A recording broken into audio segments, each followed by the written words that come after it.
Praise the Lord. ஆண்டவர் இரட்சகருமாகிய இயேசு கிறிஸ்துவின் நாமத்தில் உங்களை வாழ்த்துகிறேன். கர்த்தர் நல்லவர்.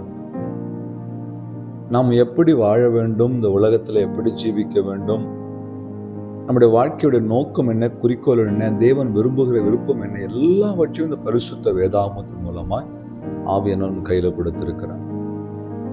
இந்த வசனத்தின்படி அநேக வசனங்களை வாசிக்கிறோம், அநேக ஊழியக்காரோட பிரசங்கங்களை கேட்குறோம், அநேக யூடியூப் மெசேஜை கேட்குறோம். ரொம்ப நல்லா இருக்குது செய்தி, வார்த்தை ரொம்ப நல்லா இருக்குது, கர்த்தர் என்னோடு கூட பேசினாரு, எல்லாம் சொல்றோம்.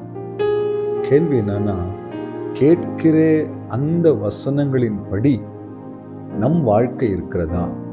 இன்றைக்கு ஒரு வசனம், யாக்கோப்பு 1:22 அல்லாமலும் நீங்கள் உங்களை வஞ்சியாத படிக்கு திருவசனத்தை கேட்கிறவர்களாய் மாத்திரமல்ல, அதன்படி செய்கிறவர்களாயும் இருங்கள். கேட்கறதுக்கு எல்லாருக்கும் உரிமை உண்டு, எல்லாரும் கேட்பாங்க. ஆனா தேவன் எதிர்பார்க்க, நீங்க வசனத்தை கேட்கணுன்றத மாத்திரம் எதிர்பார்க்கல, நீங்களும் நான் அந்த வசனத்தின்படி வாழ வேண்டும், அந்த வசனத்துக்கு ஒப்பு கொடுக்க வேண்டும், அந்த வசனத்துக்கு பயப்பட வேண்டும், நடுங்க வேண்டும், கீழ்ப்படிய வேண்டும் என்று கர்த்தர் விரும்புகிறார். எத்தனை பேர் செய்றீங்க? சர்ச்சுக்கு போறீங்க, பாஸ்டர் இன்னைக்கு அருமையான செய்தியை கொடுத்தார், வெளிநாட்டில் ஒரு ஊழியக்கார் வந்து என்ன அருமையான சத்தியத்தை பேசினார், யூடியூப்ல தேவ மனுஷன் என்ன அழகான வார்த்தையை கொடுத்தார். எல்லாம் சந்தோஷம் சகோதரி, எல்லாம் சந்தோஷம் சகோதரா. ஆனா இந்த வார்த்தையின்படி நீங்க வாழுறீங்களா? இந்த வார்த்தையின்படி இந்த வார்த்தை உங்ககிட்ட பேசுதா? இந்த வார்த்தை உங்களை எச்சரிக்குதா? இந்த வார்த்தை உங்களுக்குள்ள பயத்தை கொண்டு வருதா?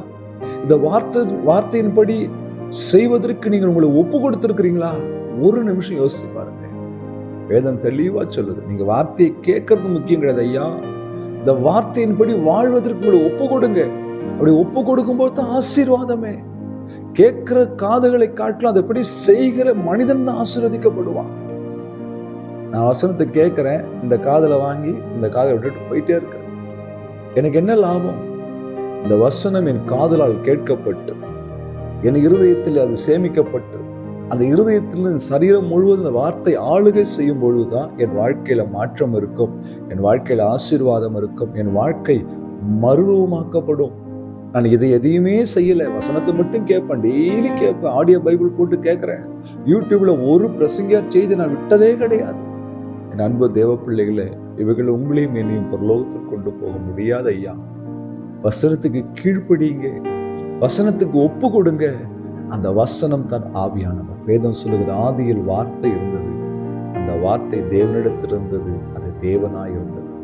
9 வாசிக்கிறது, மாம்சமும் இரத்தமும் ஆகி கிருபை நிறைந்தவராய் நமக்குள்ளே வாசம் பண்ணினார். இந்த வார்த்தை தேவனிடத்தில் இருந்தது, தேவனாய் இருந்தது. இந்த வார்த்தையை கேட்கிறது மாத்திரமல்ல, இந்த வார்த்தையின்படி செய்வதற்கு கூட ஒப்பு கொடுத்து பாருங்க. அன்னையிலிருந்து உங்க ஆசீர்வாதத்தின் ஆரம்பம், உங்கள் உயர்வின் ஆரம்பம். கர்த்தர் உங்களை வேற மாதிரி உங்களை மாற்ற ஆரம்பிச்சிருவார். ஒப்பு கொடுப்போமா? தவறு செய்யும்போது இந்த வார்த்தை உங்களை எச்சரிக்கும், வழி தவறி போகும்போது உங்களை வழியில கொண்டு வந்து சேர்க்கும், பெருமை வரும்போது உங்களை ஒரு விசை கூட அது ஜாக்கிரதைப்படுத்தும். இந்த வார்த்தையை கேளுங்க, அதன்படி வாழுங்க, ஆசீர்வாதமாக இருப்பீங்க. ஜெபிக்கலாம். அன்பும் இரக்கமுள்ள நல்ல ஆண்டவர், இந்த வார்த்தையை கேட்கிற ஒவ்வொரு உள்ளத்திலும் கர்த்தர் பேசுவீராக. வசனத்தை கேட்டு அதன்படி வாழ எங்களுக்கு உதவி செய்யும். பெரிய காரியங்களை செய்யுங்க. இயேசு கிறிஸ்துவின் நாமத்தில் பிதாவே. அல்லேலூயா. God bless you.